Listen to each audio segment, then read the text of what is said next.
Hola, ¿qué tal? Hoy estamos ante una nueva emisión de Microdiálogos en línea de Innovación y en esta oportunidad queremos presentar al historiador israelí Ranan Rein, un intelectual ya conocido en Argentina que está a cargo de la cátedra de Elías Souraski de Historia Española y Latinoamericana de la Universidad de Tel Aviv, además de ser autor de muchísimos libros y papers o publicaciones. Pero bueno, hoy nos encontramos que está presentando su último libro llamado Las cachiporras que enfrentaron a las puntas de la Tacuara, grupos de autodefensa judíos en América del Sur, 1960-1975, que publicó la editorial sudamericana, que es lo mismo que decir el grupo editorial Penguin Random House. Un trabajo que muestra cómo los judíos se fueron organizando ante la ola de antisemitismo que padeció en nuestro país, en etapas difíciles, por ejemplo, como fue después del secuestro de Eichmann en Argentina por parte de el Mossad. Bueno, ¿cómo estás, Ranan? ¿Bien? Hola Darío, ¿qué tal? ¿Cómo estás? Bárbaro. Bueno, buenísimo tu libro, lo estuve leyendo, te lo dije antes de iniciar esto, espero que muchos lo puedan leer porque es una obra muy, muy valiosa. Y me gustaría comenzar un poco cuáles fueron las motivaciones para escribir sobre este tema. Me imagino, digamos, por lo que leí, que el acceso a la información no debe haber sido fácil, ¿no?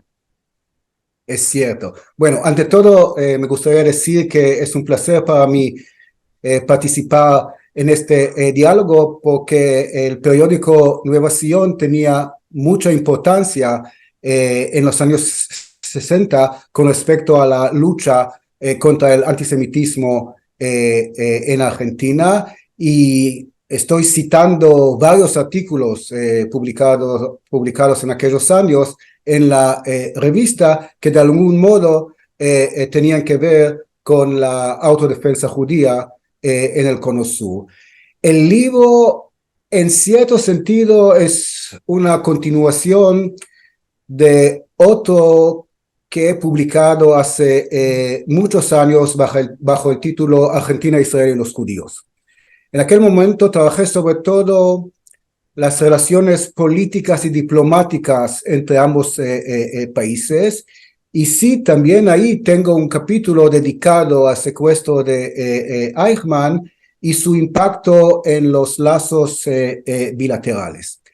En aquel libro, que salió hace 20 años ya, hago una breve referencia acerca de la organización de grupos de autodefensa frente a esta ola de antisemitismo que siguió el secuestro de Eichmann. Pero es una fase, o a lo sumo dos fases. En aquel momento, por un lado, estaba enfocado en otra temática y por otro lado no tenía información alguna que podía servir para ampliar la discusión al respecto de este tema. Sin embargo, a lo largo de estos 20 años o más, logré encontrar distintas fuentes para entender mejor este fenómeno. Ahora, hay que decir que hubo todo tipo de iniciativas espontáneas de autodefensa judía en Argentina, por lo menos a partir de los años 30, ¿no? Con el auge del autoritarismo en Argentina, con distintos incidentes con grupos nacionalistas de extrema derecha. El mismo Jacobo Timerman en su libro se refiere a distintos grupos del Ashomer que salen a enfrentar a los nacionalistas de extrema derecha. Sin embargo, a partir de los años 60, a raíz del secuestro de Eichmann y la ola de antisemitismo que lo siguió, estamos hablando casi de otro fenómeno, porque está más organizado y la involucración del Estado de Israel en estas actividades es mucho mayor. Bueno, en los años 30 no existía todavía el Estado de Israel, pero a partir de los 60, Israel es un actor principal en esta obra, si querés. Vos marcás la intervención de Israel en el año 55, ¿no? El envío de agentes del Mossad a la Argentina, imagino que después del golpe de Estado, ¿no? ¿Sería así? Por qué se involucrarían en ese momento? El mismo jefe del Mossad, el legendario Israel, llega a Buenos Aires en 1955, es cierto, pero la decisión de enviarle a la Argentina precedió al golpe de Estado. De hecho, es interesante, la campaña antiperonista a fines del año 54 y los primeros meses del 55 provocó mucha preocupación en Israel, porque la campaña antiperonista solía identificar a la comunidad judía con el peronismo. Y entonces se dieron en distintas manifestaciones, se dieron carteles hablando de Ángel Borlensky, el ministro de Interior Borlengui, como si se trataba de un judío que jugó un papel clave en el gobierno de Perón, etc. Entonces, Israel llega a la Argentina entre el intento de golpe de junio del 55 y el golpe de septiembre de 55. Sí, uno puede empezar esta historia de las actividades del Mossad en la Argentina a mediados de los años 50, como decís, es cierto. Y luego eso ya tiene que ver con el caso Eichmann, con la decisión de enviarle a Eli Cohen a pasar un tiempo en la Argentina antes de empezar su misión en Siria y otras actividades del Mossad. Sí, el Mossad estaba involucrado en distintas operaciones en la Argentina, sobre todo durante la primera mitad de los años 60. ¿Cuál fue el primer grupo de autodefensa judío que registraste en Argentina y en qué contexto? Bueno, primero todavía te debo una respuesta a la primera pregunta que tenía que ver con el tema de las fuentes que utilicé para este libro. Sí, en este caso, la temática me ofreció, entre comillas, un desafío de otro tipo.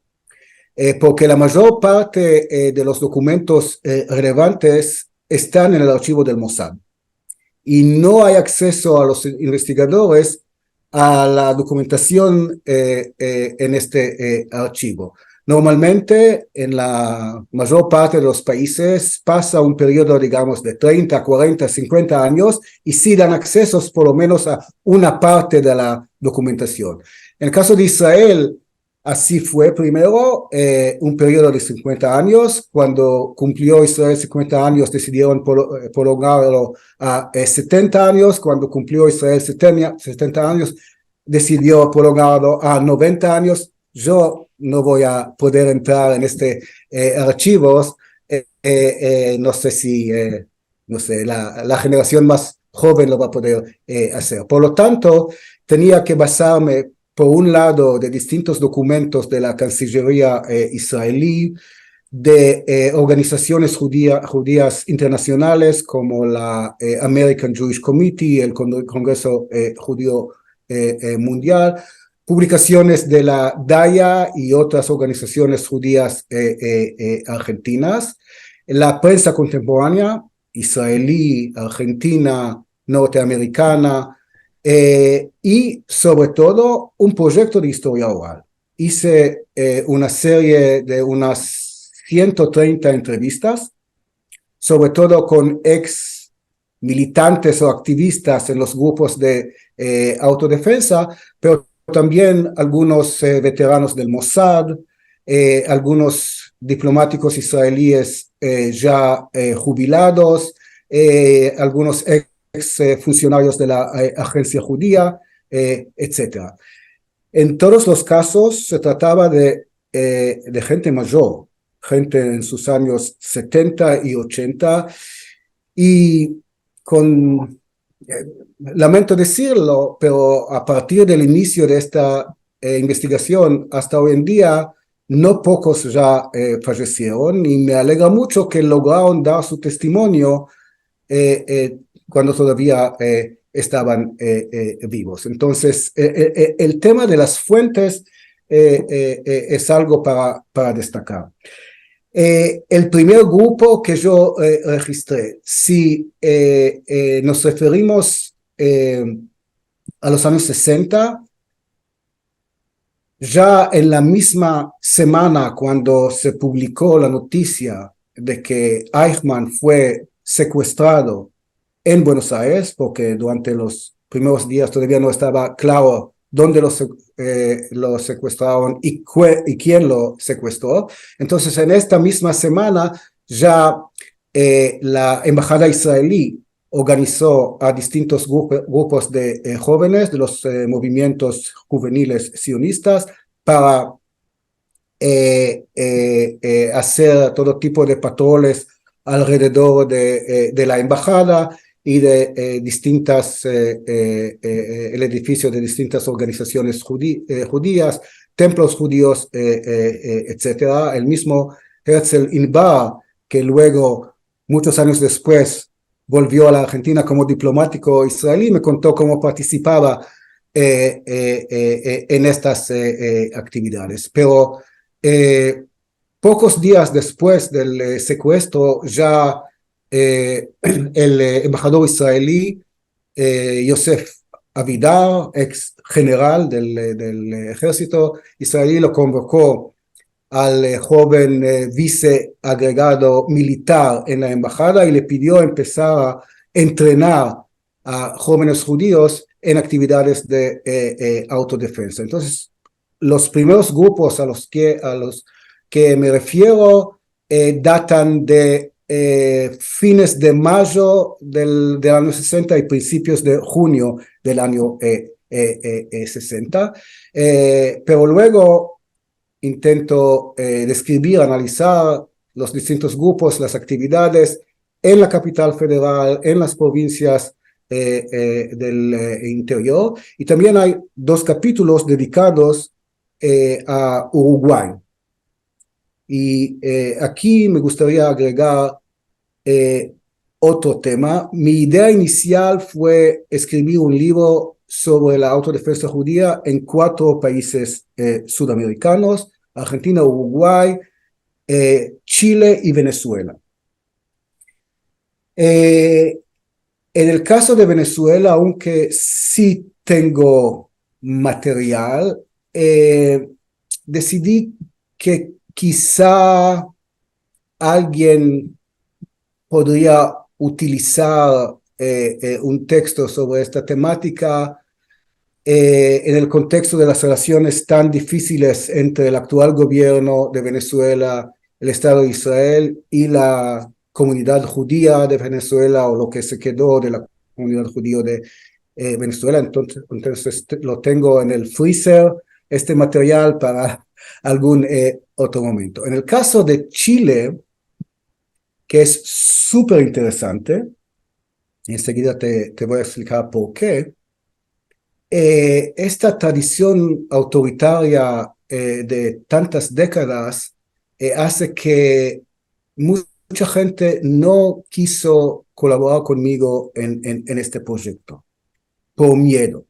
Y eso se reflejaba, por ejemplo, en la decisión de uno de los pioneros de la autodefensa judía en Chile de hablar conmigo sobre esta temática en hebreo y no en castellano, por si acaso alguien va a escuchar, entender lo que estamos diciendo. Y me refiero a una persona que dejó a Israel, no sé, a fines de los años 40, ¿no?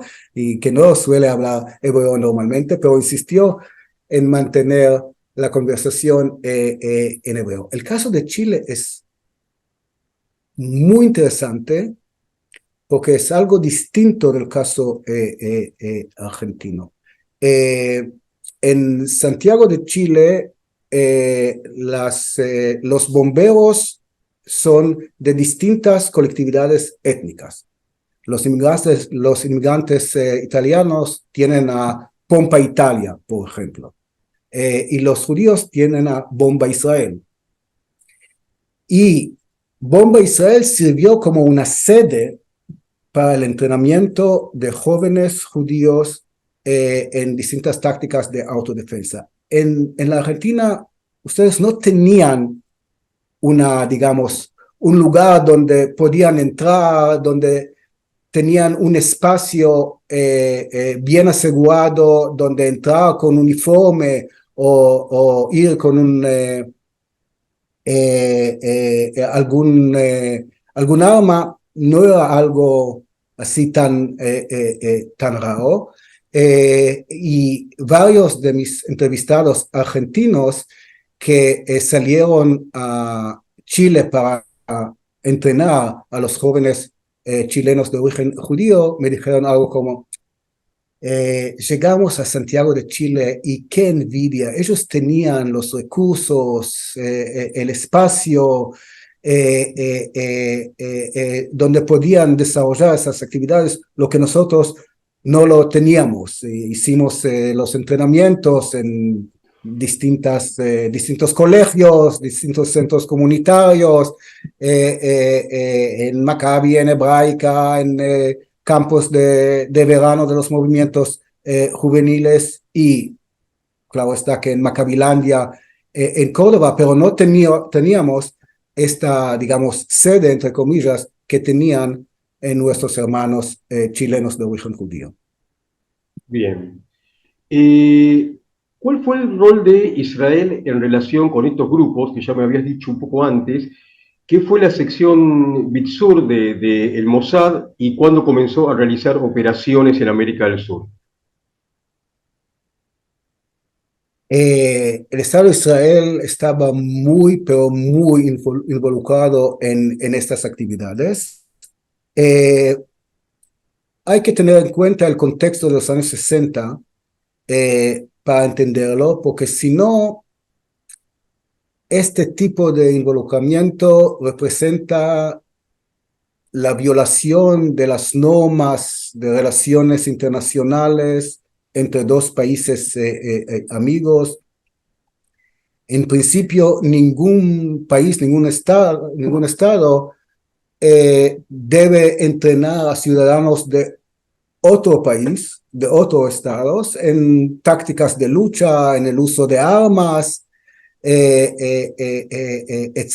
Y los enviados israelíes, los diplomáticos israelíes, los agentes del Mossad, estaban bien conscientes de lo problemático que era esta actividad desde el punto de vista de las leyes internacionales, digamos. Pero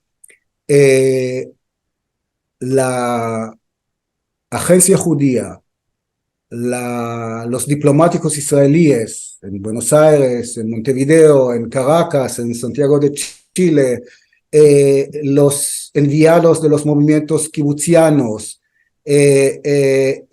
todos estaban involucrados en estas actividades. El modelo que tenían en mente era el modelo de las actividades de la llamada Misgeret, cuadro, en el norte de África a fines de los años 50 y principios de los años 60, donde agentes del Mossad entrenaban a jóvenes judíos, organizaron grupos para la inmigración a Israel en forma clandestina en la mayor parte de los casos, pero en Israel y en el establishment de la comunidad judía, sobre todo en Marruecos, pero también en los otros países del norte de África, tenían miedo de un posible pogrom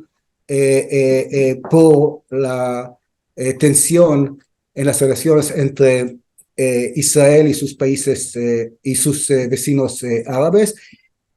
Y Egipto instaba mucho a las autoridades marroquíes de tomar medidas en contra de los judíos que sirven los intereses sionistas en el mundo musulmán.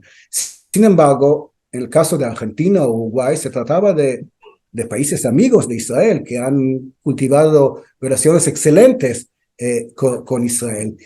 Y le costaba mucho a la agencia judía, al Mossad, a los enviados israelíes entender que no podían repetir el mismo patrón de actividades, que el ambiente era completamente distinto.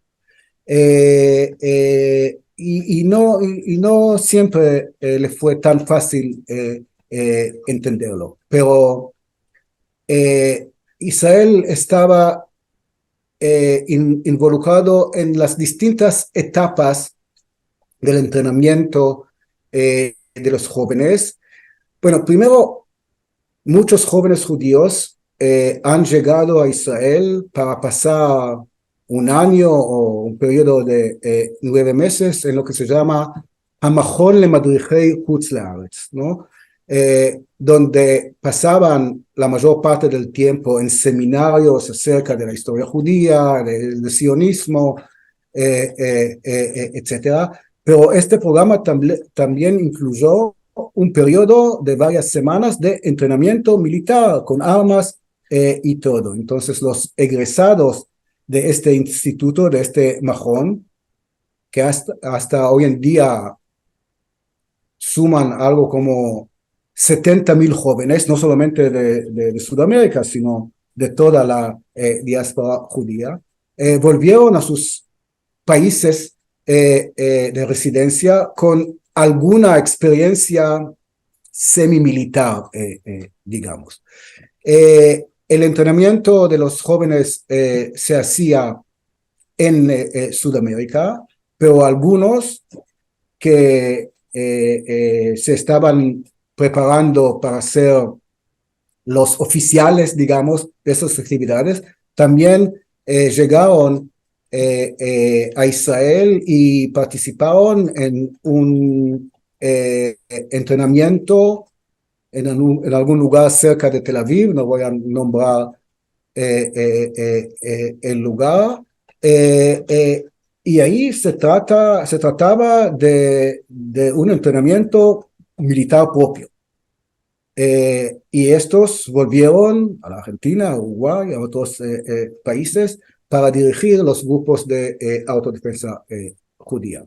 Ahora, a mis alumnos en distintos cursos de historia que dicto en la Universidad de Tel Aviv, siempre pregunto acerca de quién financió estas otras actividades. Entonces, también en el caso de la autodefensa judía, me pregunté, ¿quién lo financió? Porque cada cosa cuesta dinero. Es cierto que la vasta mayoría de los militantes, los activistas en los grupos de autodefensa judía eran voluntarios, no recibieron ni un peso, pero alguna gente sí recibió un sueldo mensual y había que comprar armas, habría que tener lugares para esconderlas, había que preparar lugares para el entrenamiento. Hay costos, eso cuesta dinero. Y entonces de a poco logré descifrar este enigma, digamos, y entendí cómo el dinero pasó desde el ministerio del primer ministro, es decir, del Mossad, a la agencia judía en Jerusalén, cómo pasó de Jerusalén a la oficina central de la agencia judía que estaba ubicada en Montevideo, y cómo se distribuyó desde Montevideo a distintos países del continente. Tuve mucha suerte al hablar con la persona que era el tesorero de la agencia judía en Sudamérica, Mijael Gilad, y él me contó cómo se hacía. Entonces, sí, Israel estaba involucrado en distintos aspectos de las actividades y eso le dio a los participantes en esas actividades una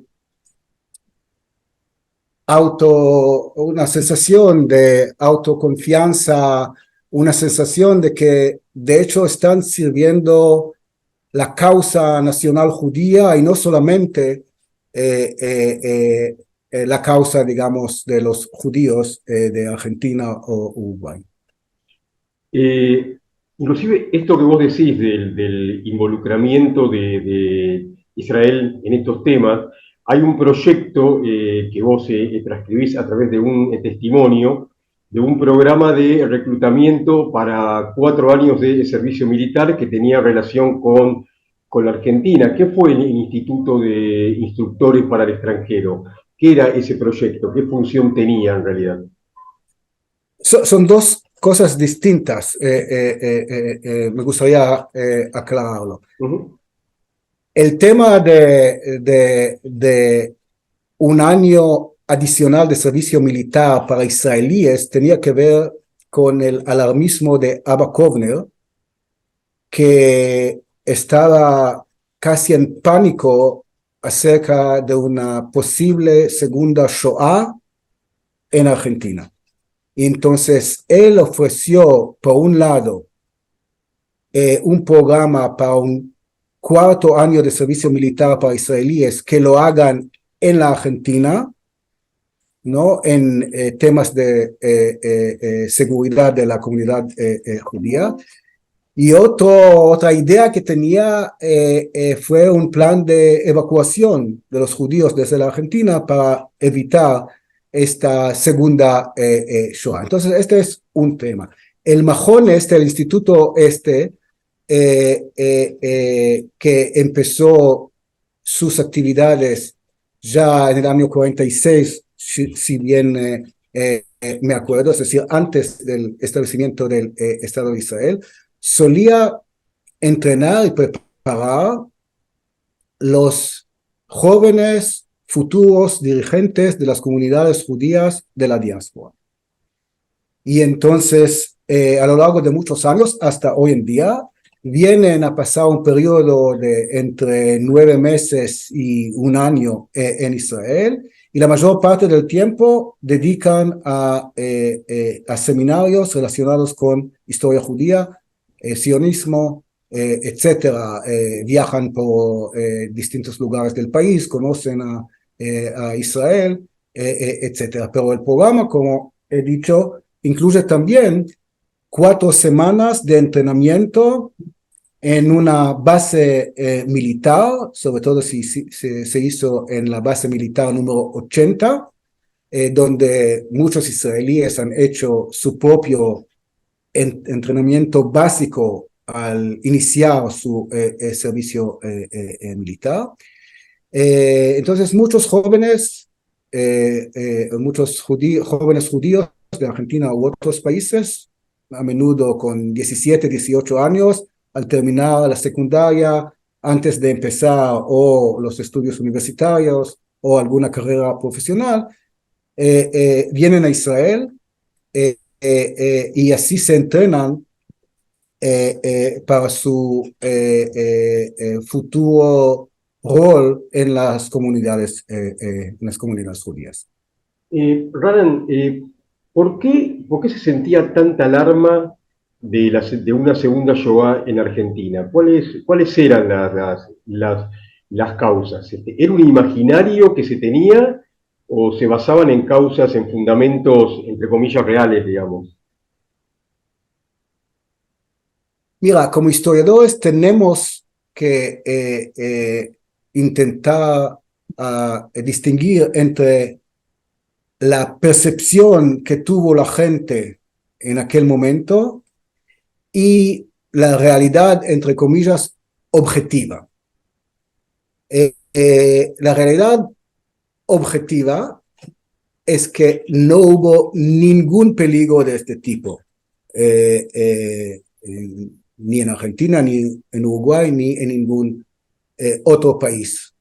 Pero estamos hablando de, no sé, 15 años después de terminar la Segunda Guerra Mundial. Los dirigentes del Estado de Israel, los dirigentes de las comunidades judías, pertenecían a una generación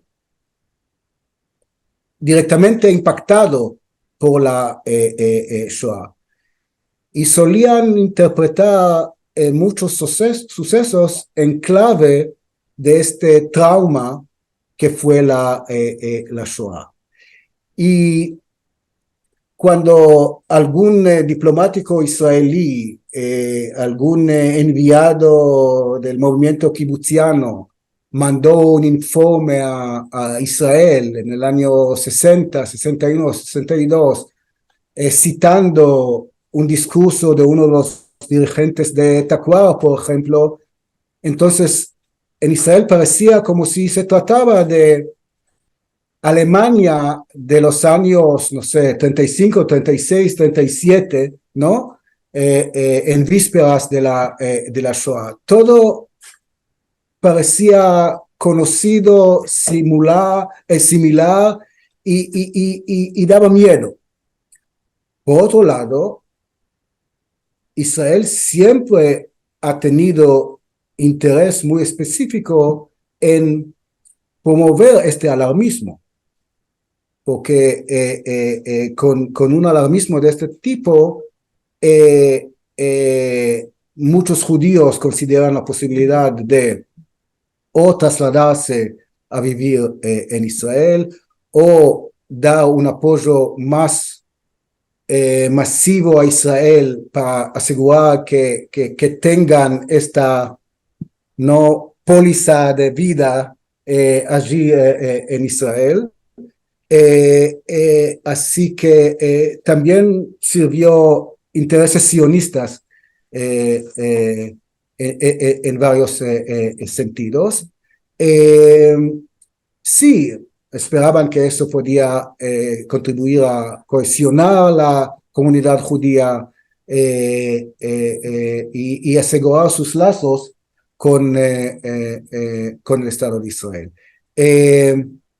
Sí, parece difícil entenderlo desde la perspectiva de hoy en día, pero si uno piensa en dos de las dirigentes del movimiento kibutziano en Israel a principios de los 60, Haika Grossman y Tzivia Lubetkin.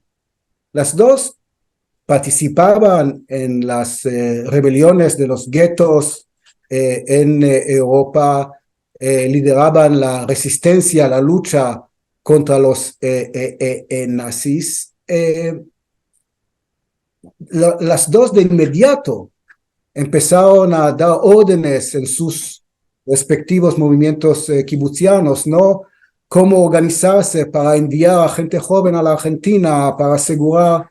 Tengo varias historias de vida, ¿no? De algunos enviados que les dijeron, la semana que viene salís a la Argentina, todo con cierta urgencia, porque si no vamos a hacer algo ahora, capaz que va a ser demasiado tarde.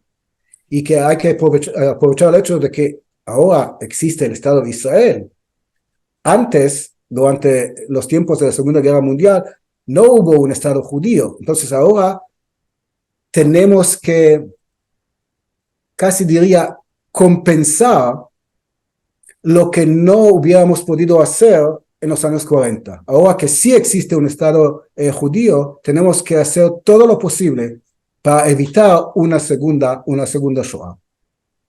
Bien.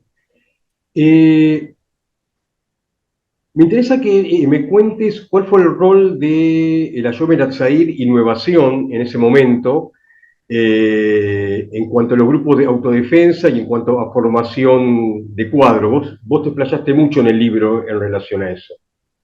Sí. En el caso argentino, el movimiento juvenil sionista que jugó el papel más importante en los grupos de autodefensa fue sin duda Hashomer. es interesante porque en el caso uruguayo, el movimiento juvenil más importante por su rol en la autodefensa fue Betao.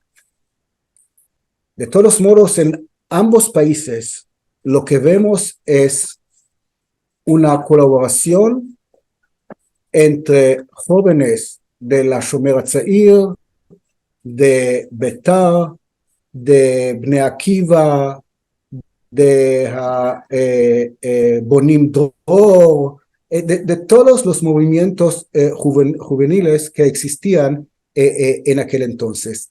Una vez que entraban en, digamos, los cursos de entrenamiento, dejaban afuera las diferencias ideológicas y se entrenaban uno al lado del otro, uno del Beitar con el otro de Hashomer HaTzair, etc. A los enviados israelíes le costaba mucho entender esta colaboración multipartidaria que se daba en los grupos de autodefensa judío. Pero varios de mis entrevistados que habían pertenecido a Beitar me hablaban de algunos chistes que se hacían unos al otros, los de Hashomer sobre los de Beitar, etc. Pero no tienen memoria alguna de tensión o de conflicto alguno entre los miembros de los distintos movimientos en el marco de estas actividades. Hashomer, por el número de afiliados que tenía en la Argentina y por la Hativá más importante que tenía para jóvenes algo mayores, ¿no? Estudiantes y otros, la Hativá Anilevich, que si querés por su propio nombre requería una actitud más decisiva y militante en contra del antisemitismo, neonazismo, lo que sea. Entonces ellos sí tenían un papel director, digamos, un papel clave en estas actividades. Y entre las publicaciones judías en la Argentina, Nueva Sion, sin duda alguna, fue la abanderada, la que dio o la que marcó la dirección frente a las distintas agresiones antisemitas, criticando al establishment de la comunidad judía por su pasividad, por intentar negociar con las autoridades en vez de salir a la calle para pelear con los matones de Tacuara, Guardia Restauradora Nacionalista u otras organizaciones de la extrema derecha argentina. Bien. Como este es un formato que por ahí tiene un tiempo, digamos, de transmisión, nos van a quedar un montón de temas para hablar, pero bueno, me gustaría como última pregunta hacerte, sería esto, o sea, ¿qué sucedió con estos grupos de autodefensa durante la última dictadura militar en Argentina y con el advenimiento de la democracia? Inclusive lo que estaba leyendo, que hay un testimonio que vos ponés ahí en tu libro, que sostiene que si se hubiesen mantenido los grupos de autodefensa aún en periodos democráticos, el atentado a la AMIA tal vez no hubiese sucedido. ¿Vos coincidís con esto? ¿En qué se basa esta explicación que te dieron? ¿Cómo lo ves vos? Bueno, esta frase es una cita de uno de mis entrevistados, no es que yo... No, sí, por eso lo dije. Sí. Sí. Y me parece algo exagerado para no decir más. Mira, con los golpes militares de los 70 en Uruguay, Chile y Argentina, de hecho, la mayor parte de estas actividades pararon. Ni la comunidad judía ni el Estado de Israel podían permitirse la continuación de estas actividades clandestinas o semiclandestinas bajo las dictaduras militares. Tenían miedo de que cualquier actividad de este tipo se iba a interpretar como un acto subversivo. Tenía miedo del impacto que podría tener sobre la vida judía en Argentina o en Uruguay. Así que, de hecho, los grupos de autodefensa dejan de operar en estos tiempos. Sí, algunos intentan contribuir, ayudar a los esfuerzos para sacar alguna gente perseguida por las dictaduras en el Cono Sur. Y recién con la vuelta de la democracia reaparecen también los grupos de autodefensa. Sin embargo, ya tienen otro carácter. Y no incluyo una discusión de estas actividades en los años 80 en adelante, por un lado, porque para este periodo no tengo documentación, es demasiado reciente, digamos, y por otro lado, como las actividades tenían otro carácter y como una discusión al respecto podía de algún modo, no quiero decir dañar o poner en peligro, pero influir en las relaciones bilaterales entre Argentina e Israel. En este caso, prefería no entrar en eso. Pero autodefensa judía sigue hasta hoy en día en todos los países del mundo. Bueno, en el caso de los Estados Unidos, Israel desde siempre decidió no involucrarse en estas actividades, pero en los otros países siguen actividades de autodefensa apoyadas por el Estado de Israel, pero de otra manera, y ya no estamos hablando de miles de jóvenes judíos que están involucrados de un modo u otro en estas actividades, sino de un número reducido, más profesional, mejor entrenado y con el conocimiento por lo menos de las autoridades nacionales en todos los países. Ya no se trata de actividades semiclandestinas como en los años 60 y principios de los 70. Bárbaro. Roland, te agradezco mucho este espacio para esta entrevista. Fue muy útil y bueno, nos encontramos en otro momento ante una nueva emisión de Microdiálogos de Innovación. Gracias. Gracias a vos y a comprar el libro y discutir la temática. Gracias.